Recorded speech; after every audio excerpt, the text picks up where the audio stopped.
there is another proverb that says, "The glory of young men is their strength."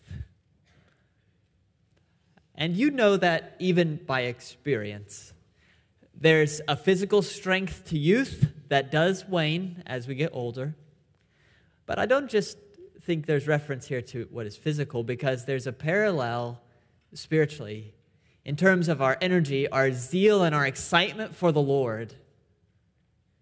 Oftentimes, you will find those who are younger and who have just come to Christ and therefore are younger in the faith, bursting with a kind of zeal toward God. These are the people who, maybe you previously, you now, or others that you know, these are the people who see problems, long-standing problems in the world, in the community, in the church, and they don't just think like others do, well, that's just always been that way. They think, well, let's change it. And they come up with ideas. There's an idealism. And they try. They fall on their face and get up and try again.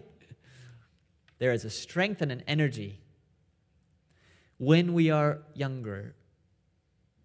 Now, you also are aware that though it shouldn't be so, as we get older, or you get older in your walk with the Lord, it's common not just for your physical strength to diminish, but also your zeal to lessen. Part of what happens is you had those ideas. You tried those ideas. They flopped. Some of them did not even get off the ground. And on top of that, there were people ready at hand as soon as your ideas didn't work to point and say, "I told you so," and to offer their many criticisms. So eventually, it's possible that you've slowed down. Your zeal wanes. There is a temptation to slow down. Might even be that now when you see issues in the church or in the world, you think, I hope someone will take care of that.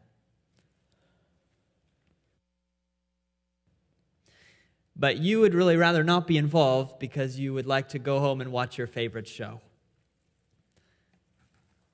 This is common, but it is not good or right for a Christian. The Christian life is not a life that can be lived passively. It is a life that requires activity, zeal, and energy. Because those forces that are against you, Satan himself and his legions who are genuinely against you, they want you to fail. They are not resting. There is not a sluggishness about them. They do not go through seasons in which they become lazy. Evil as they are intent on your destruction. And the world system that they've set up will push its mindset on you every day. There are billions of dollars and millions of hours and effort after effort going into your destruction spiritually. And of course, you know that your own sin, which remains in you, even as a Christian, it does not rest. That's why the Puritan John Owen spoke of be killing your sin or it will be killing you. It doesn't rest even one day. So if you try to live a passive Christian life, if you slow down and try to go on cruise control, it will be awful. The Christian life requires activity. If by the Spirit, Paul says, of the Christian life, you put to death the deeds of the body, you will live. That's an action. Put it to death. And amazingly, you are called and expected not just to survive as a Christian, but you've been given a task to advance into enemy territory, bringing the gospel even to places where it's not been heard. Now, that's very active. That is not passive.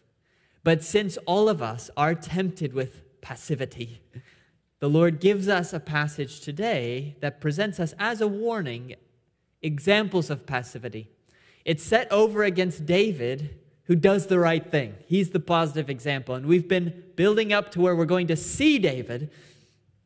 But right now is some final preparations. We are going to see how others responded passively to Goliath before we see how David responded actively. Of course, we are in this famous story of David and Goliath, We're at the Valley of Elah, very important valley that needs to be defended by Israel. Israel's on one hill on one side of the valley. The Philistines are on the other side. And now for 40 days, a giant named Goliath has gone down into the valley, taunted Israel and their armies, and by implication their God, and no one in Israel has done anything about it.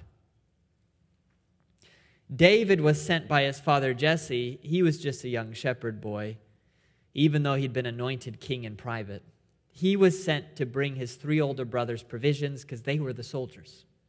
But when he gets to the military, to the army, and sees the passivity, it's too much for him. So let's see this passivity that we find in 1 Samuel chapter 17. We're starting in verse 24.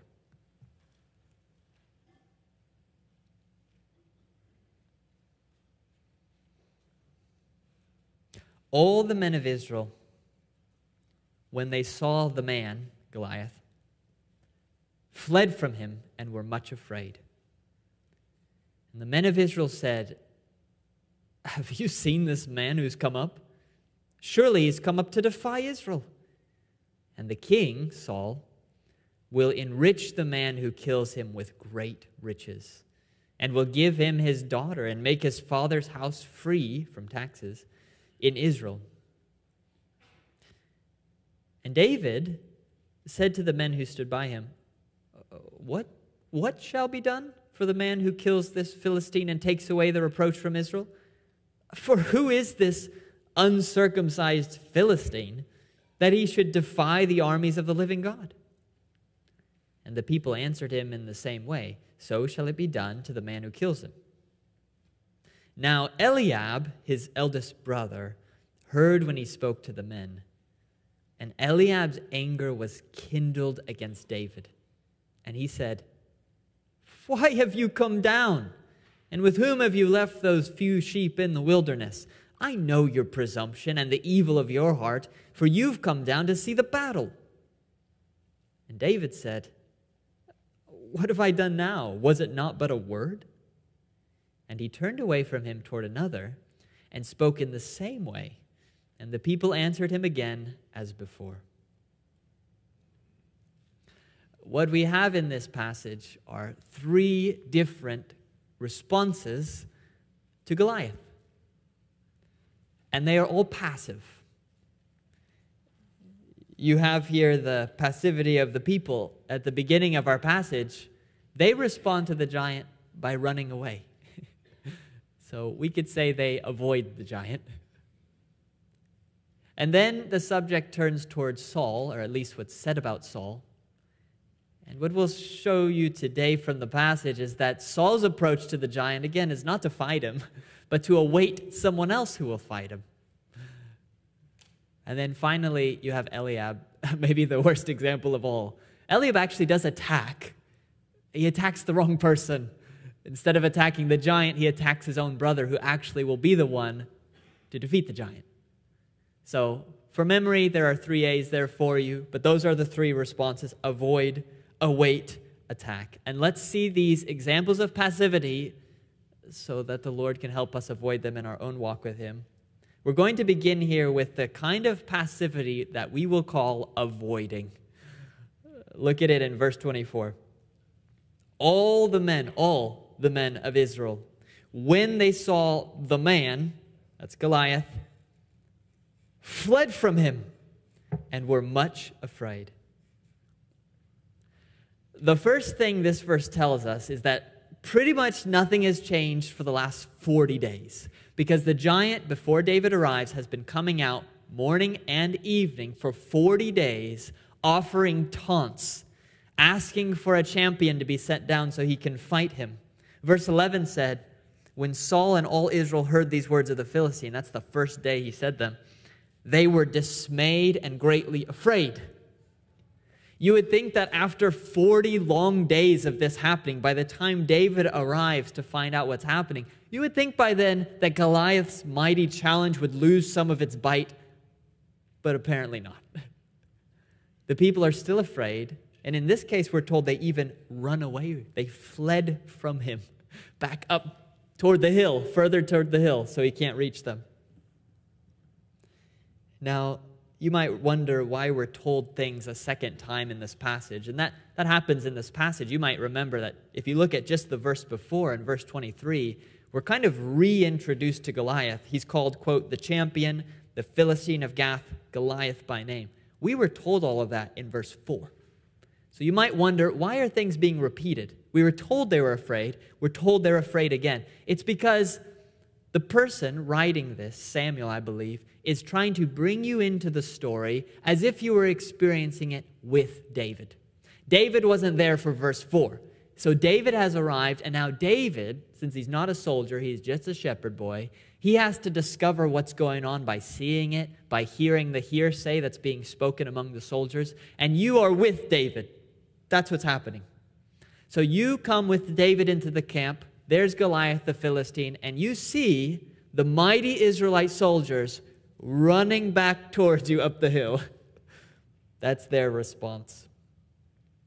Now, it's interesting, and I don't know if the author intended this or not, but you do see David, as we saw 2 weeks ago. He's running toward the battle already. He's been tasked by his father to bring provisions. He leaves the sheep at home. He brings the provisions. He leaves the provisions with a supply officer. He runs to the front lines of the battle where his brothers are. So David is moving toward the battle, though he's just a shepherd, not even a soldier. The irony is that the soldiers themselves are moving back from the battle. So there's already a contrast at play just in their movements. The soldiers are running away.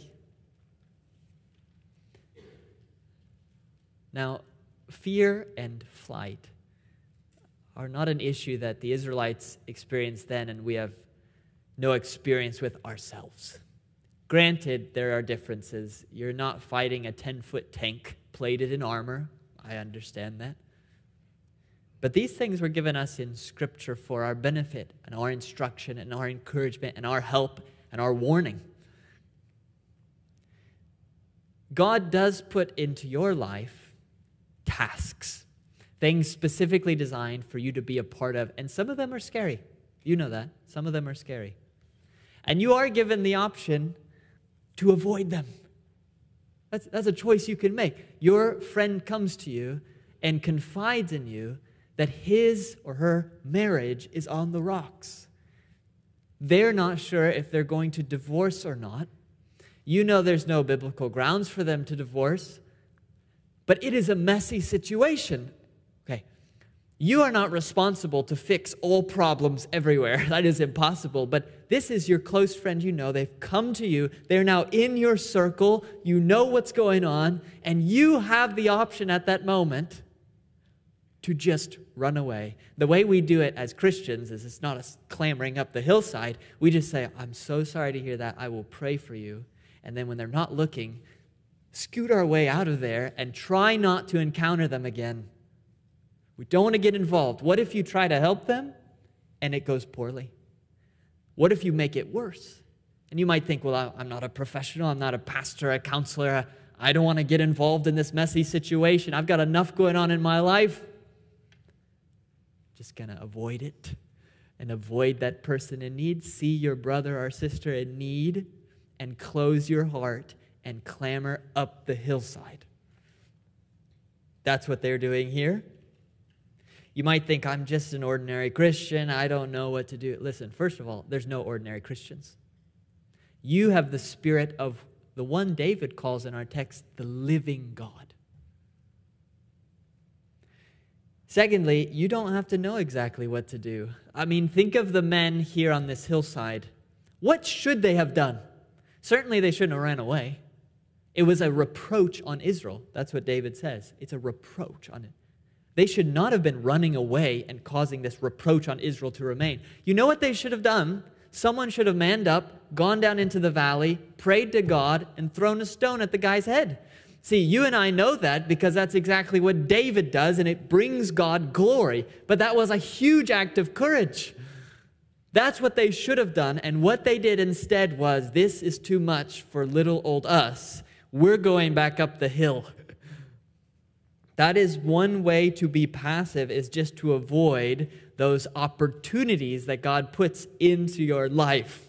and you know all the excuses, you know how to make them, you're too busy, you've got other things going on, you would make it worse. Satan will offer you a huge list he's built up over thousands of years. You could pick any of the excuses that you want. But you remember in the parable that Jesus told of the Good Samaritan, where there was the Israelite man who was wounded and laying on the road, and a priest and a Levite came and they avoided him. And I'm sure they were going to the temple to offer. They had great excuses. They were doing good things. But Jesus points out that when the Samaritan came, he saw the man. He's now in his circle of responsibility, and he puts him on his horse, goes out of his way to take care of him. That was his neighbor. When you look around the church, the people in your life, especially those closest to you in your small group, people you meet with regularly, these people, they're more than your neighbor. They're your brothers and your sisters. I would encourage you, even and especially when it's scary, to get involved in the issues of others, that you do it. Do not avoid it. Do not run away. It brings God more glory to press in. He said, I don't know what to do. That's fine. Listen, let's just begin with a determination that we will do something. Start there. Notice David in our text, he's inquiring. It's hard to know exactly the purpose of inquiring so often. I don't really know why. But at least what that does show us is he's gathering as much data as he can about the situation. Start there. Get involved. So there is in this text a kind of passivity of avoiding. That's what the people do. We move on now to Saul. There's another kind of passivity, and we're going to call it awaiting. Look at this beginning in verse 25. And the men of Israel said, have you seen this man who's come up? Surely he has come up to defy Israel. And the king will enrich the man who kills him with great riches, and will give him his daughter and make his father's house free in Israel. And David said to the men who stood by him, what shall be done for the man who kills this Philistine and takes away the reproach from Israel? For who is this uncircumcised Philistine that he should defy the armies of the living God? And the people answered him in the same way, so shall it be done to the man who kills him. We are again with David encountering this scene for the first time, and he's hearing what's going on. He's not a soldier, so the only way that David can learn what's going on is by watching, listening. At the beginning of our passage here, verse 25, this section, the you in have you seen this man is plural, meaning this is not something the men of Israel are speaking to David. Why would they? He is just a shepherd boy. He's Eliab's youngest brother. They don't know he's been anointed as king. So there's no reason they'd be telling him this. They're talking amongst themselves as soldiers. And this guy's little kid brother is nearby and hears them talking. They're discussing a kind of rumor. It seems like it's probably true. It doesn't tell us if it's true or not. It seems like it is true. The rumor is that Saul the king has offered huge rewards for anyone brave enough to go out and face Goliath. The rewards are huge because the giant is huge. These incentives are massive. He says he'll make the person wealthy. He will marry the person into the royal family, which comes with privileges. And he'll make them free in Israel, meaning free, exempt from taxes and maybe some other political services that were required of other families. So this is huge. What's surprising, though, is, I don't know if it crossed Saul's mind. He is the king and also the tallest person in Israel. Maybe he should be out there fighting this giant. Alternatively, Saul is looking for someone else to do it. Now, to be fair, there is some reason in having a king not out in the hardest part of a battle because he has responsibilities for the whole nation. So sometimes a king should be kept back to preserve his life. True. But what's interesting is we all do respect the leader who goes out and endangers themselves with the people. In fact, this is exactly what David will do as king. He will go out into the battle. And it's not until later in life when he gets old that finally the people convince him, stop going into the battle. stop going into the heat of it or we'll lose you. Actually, when the people wanted a human king and Saul was chosen, they had requested one who will, quote, go out before us and fight our battles. Here's the battle.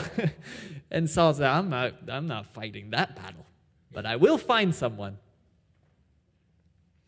And like I said, Saul may have had, in a sense, the best chance of facing the Philistine giant. The Philistine giant, like we said, near 10 feet tall, very tall. But you may remember that there was one person among the Israelites who is also described as unnaturally tall. That was Saul himself. We were told in the past he was, quote, taller than any of the people from his shoulders upward. So there's a giant. There's a giant. Probably they should fight this out. Saul doesn't see it that way. And really, again, especially when we put it in contrast to David's right approach to go out there and fight with faith in the Lord, we see that in Saul, this is a kind of passivity. This is not strange to us because remember, even at the very beginning, when they wanted to make him king, he was hiding in the baggage.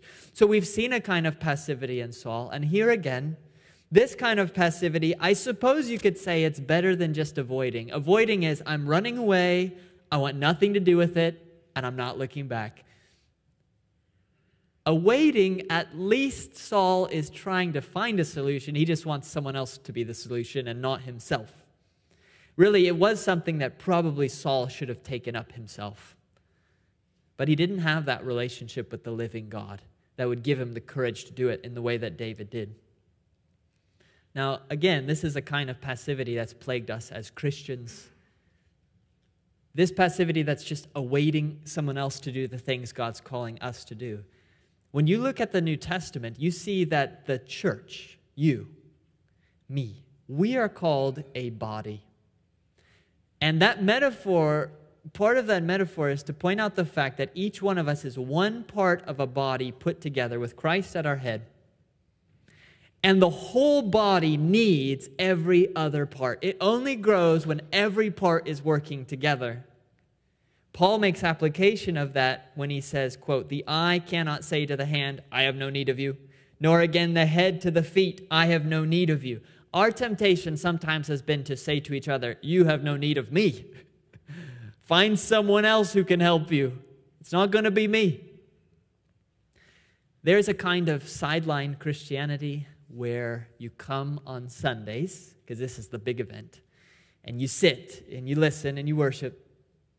You say, that's great. Good job, everybody doing music. Good job preaching. Good job the teaching. Good job the greeters and everybody. And then you leave and you go back home, and that's it. That's the end of it. Nothing else. And if a need arises, you just think, well, I'm not paid to do that, or I'm not gifted to do that. That's something that other people do. That's not something that I do. Listen, you're the foot. Do you not see us limping along here because you will not bend at the ankle? Every part of the body is necessary. It will not do for the foot to say, well, I'm just going to wait. I'm going to wait for the hand to start walking. I'm not going to be walking. That's hard. That's difficult. You cannot await. You're the foot. That's what God made you to be. You have to function. The body only works if every single part, that's you, singular, individually. If you're a believer, you've got gifts and you have to use them. The temptation, though, again, because it's messy business to get involved in people's lives, it's easier to wait for someone else. We saw this maybe very clearly in the Middle Ages, out of which the Reformation was born. In the Middle Ages, the medieval Roman Catholic Church had made this unnatural distinction between church leaders, the priests, the monks, the cardinals, the bishops, the popes, between the leaders and then everybody else.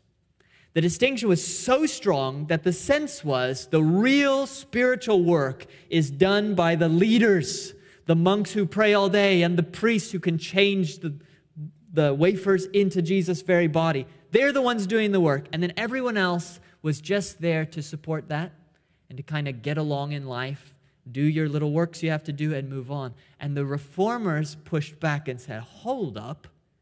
There is a universal priesthood of the believers. We are all priests to God. All of us are called to sacrifice our own lives in service to God and to others. In our own context, this awaiting kind of passivity is also very easy, but for different reasons. We're Americans here, and we are used to companies that are productive, that have a CEO at the head, have a huge staff, people working hard, and they're making a product to satisfy the consumers. And I will tell you how easy it is for us in our churches to just be businesses that are called churches. To think that the elders, pastors, staff, we are here to do the work and to put together a product and convince you to consume it. No. That's so wrong. Listen, you are not the consumers. You know that Ephesians says that we who are in leadership to teach. We are here to equip you to do the work of the ministry.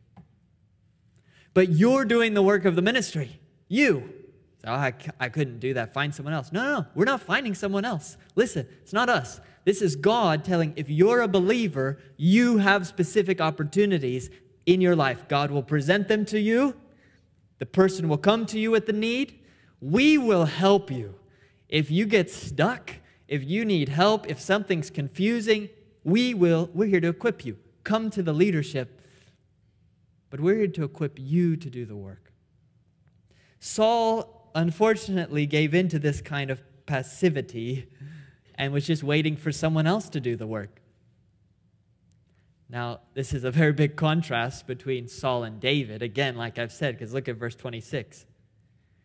And David said to the men who stood by him, "What shall be done for the man who kills this Philistine and takes away the reproach from Israel?"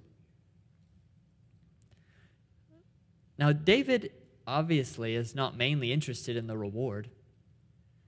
We know that because later, when Saul does offer David both first his oldest daughter and then a younger daughter for him to marry, David won't do it. He says, I'm no one. I cannot marry into the royal family. He also calls himself a poor man later, which suggests that maybe Saul didn't keep his end of the bargain and did not make him wealthy. The thing that's really fueling David, he's asking details, but what's really fueling his passion, you see it in what follows. For who is this uncircumcised Philistine that he should defy the armies of the living God? I think the point of the zeal found right there is that David, unlike everybody else, Saul included, is not going to wait around for someone else to do it if no one else will do it.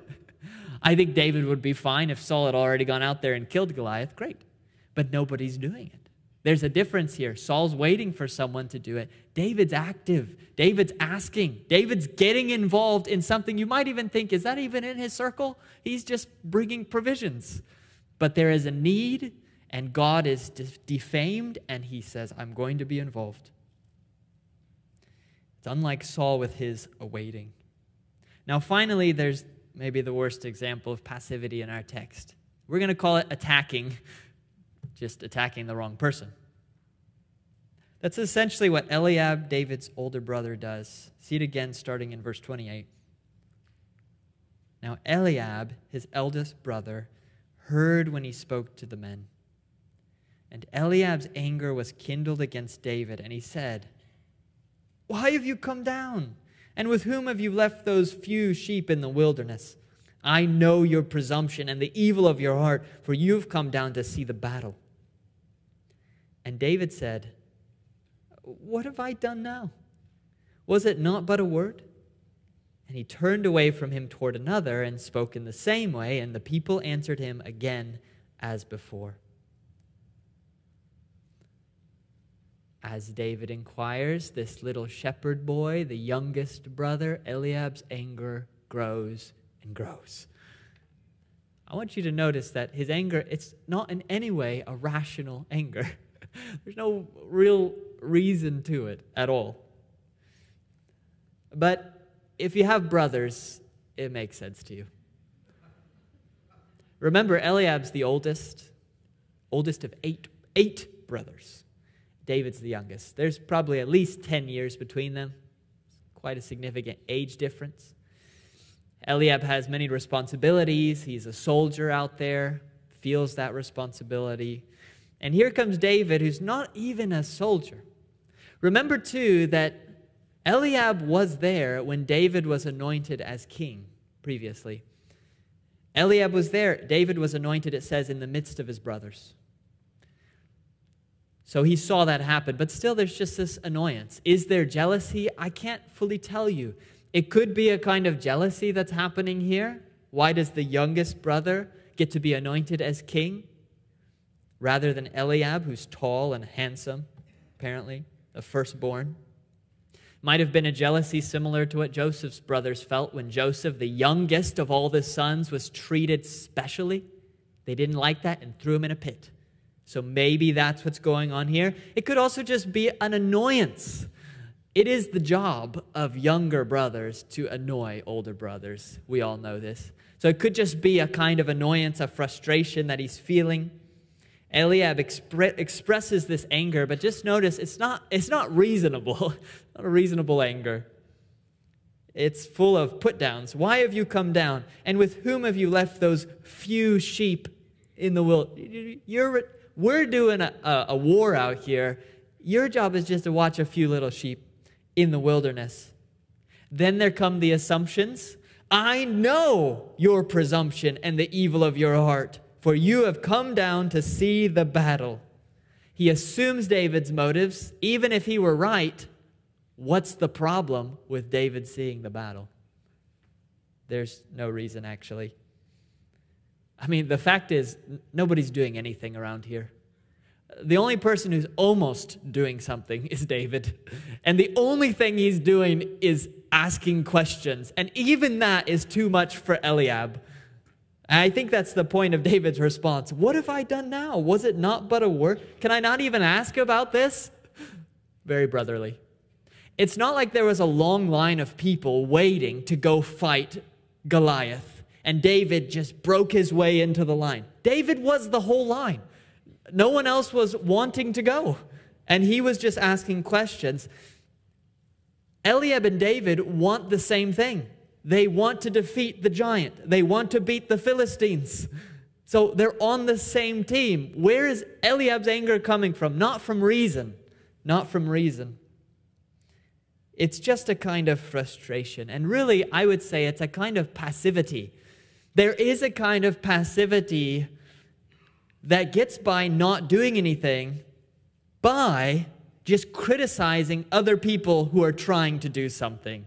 And you've seen this, and I don't know where it all comes from, some deep, dark part of our human heart. We all have that temptation. There is a weird, perverse delight. If you're not taking care of problems the way you should be, there's a weird, perverse delight when someone else tries and fails. And you can point it out. Say, okay, I might not be doing it, but I definitely know you're doing it wrong. Eliab has that going on. He's attacking. Really, there are two mockers in this passage. One's Goliath, and then he's got his good friend Eliab, who is mocking David as well. Unfortunately, you'll see Goliath mocking David in just a little bit, rather similarly. This is a kind of attacking or criticism that is a substitute for doing.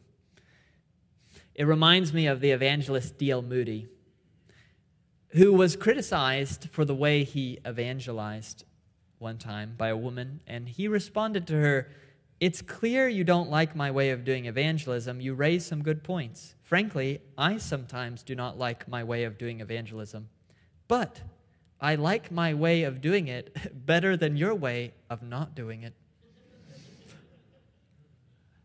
I do pray that God will allow none of us to sit in the peanut gallery, watching those on the stage and throwing our peanuts when they don't get the lines right. Listen, you're supposed to be on the stage. We're all in this together. Now, this is in no way to put down constructive criticism. I hope you feel a freedom to share with me when you feel like something should be different in the preaching, or to share with the elders when you have a concern about direction of the church. Feel that freedom. This isn't about you doing that. But I'm talking about a kind of criticism that is done by someone who's doing nothing except criticizing. It is a substitute for action.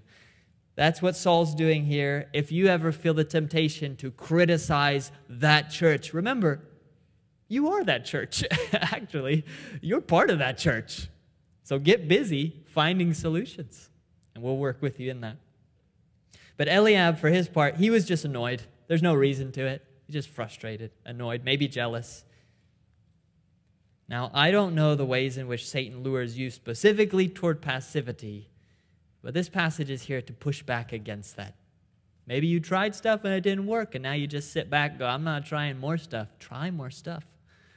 Not just because David does, but because the Son of David does. You think of Jesus when he was in heaven and the need was so great, your sin up to the heavens, God's righteous wrath against you, no one else who can fix the problem.